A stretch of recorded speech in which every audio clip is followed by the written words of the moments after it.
Good evening, everyone, and welcome to today's Issues. I'm Delaney Cardarapoli, and today we will be taking a closer look at the forgotten members of our society, and it starts now.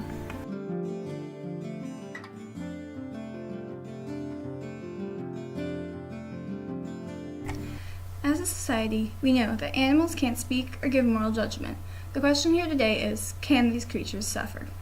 Now, when you put on your makeup or wash your hair in the morning, it's a normal task. It's probably fair to presume that when you do this, you do not ask yourself, did an animal suffer in order for me to use this product? More often than not, the answer is yes.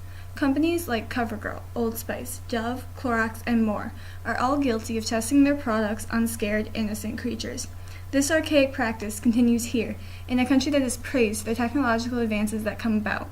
In fact, the United States and Gabon are the only two countries that continue to use chimpanzees for animal testing. Gabon, a country in Africa that is not nearly as developed as America. One of the few restrictors that is in place in order to protect these defenseless creatures is called the Animal Welfare Act. This protection has no regulations for 90 to 95% of the animals that are actually used for testing today. These exclusions include birds, rats, mice, and cold-blooded reptiles. It leaves out 25 million animals that are in pain and suffering every day. For the animals that are protected, there are only standards for living, veterinary care, feeding, and handling. There is no mention on banning any sort of examinations. Another provision of this act is that each company that decides to use animal experimentation must have an appointed committee which will review all tests and decide whether or not it is safe for animals. Corruption exists here. Companies can appoint their own committees. Therefore, the people who should be helping the animals are actually agreeing to most of the requests that come their way because they work for the boss and want to keep their job and get paid. In fact, the FDA requires all medications to be tested on animals prior to humans. In March of 2009, the Humane Society of America found 338 violations of this act at the New Iberia Research Center in New Orleans. The company would take screaming infant chimps away from their mothers, shoot others with dart guns, and perform horrifying experiments on infant primates while they were awake. Also, there is video evidence of primates under so much stress and pain that they would begin tearing wounds into their own arms and legs. The New Institute of Funds, over the years, has given this organization $18 million for research despite such treatments. Moreover, at the University of California in 2011, 3 baby mice were found sealed alive in a plastic bag and left alone. That sounds like it would make them suffer. Mice are capable of empathy, like humans are. When they see others in distress, they become even more upset. Researchers at many universities here in the United States have conducted stress experiments on mice and rats. They will immobilize these animals, shock their feet, suspend them in water, and force them to swim. Another commonly used method is the LD50 test, which is the lethal dose 50. Scientists will give doses of chemicals with the goal of finding out which amount will kill 50% of the animals involved. In 2010, the USDA states that 97,123 animals were not given any pain relievers when they went through this process.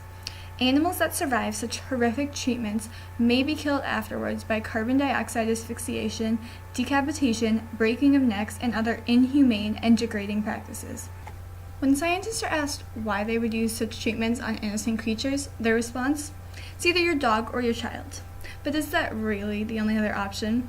Scientists found the function of nearly all 24,000 human genomes in the body.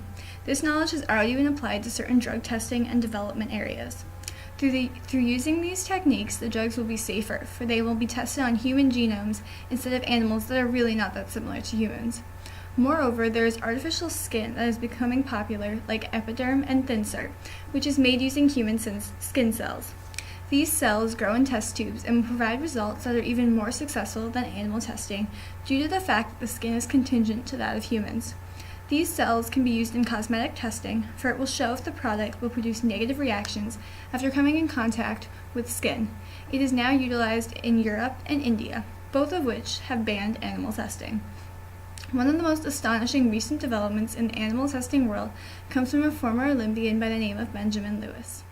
After no longer being able to compete, he developed the One Health Company, which has since revolutionized animal testing. The testing of certain drugs is done on animals similar to how it would be done on humans. They will ask owners if they are willing to have their pet involved in a trial for a certain medication. These animals are then put in a hospital with around-the-clock care, and everything is paid for by One Health. We've heard from scientists and professionals of their craft in the fight to end animal testing. We heard about atrocities and innovations in this area. Now we look at public opinion. 3 in 4 voters say they would feel safer if products were not tested on animals. Women, who are the major consumer of cosmetics, largely oppose animal testing, with 72% of those polled opposed. Most women, 70%, think animal testing of cosmetics should be illegal. 67% of voters believe that animal testing in general should be illegal. So once again, Americans are waiting on the government to catch up with them and their ideas for the future.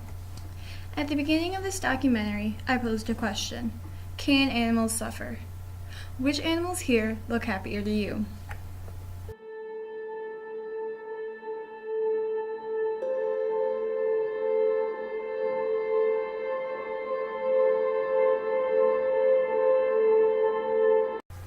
It is time that society today makes a change to end animal testing for the betterment of the lives of not only these animals, but humans alike.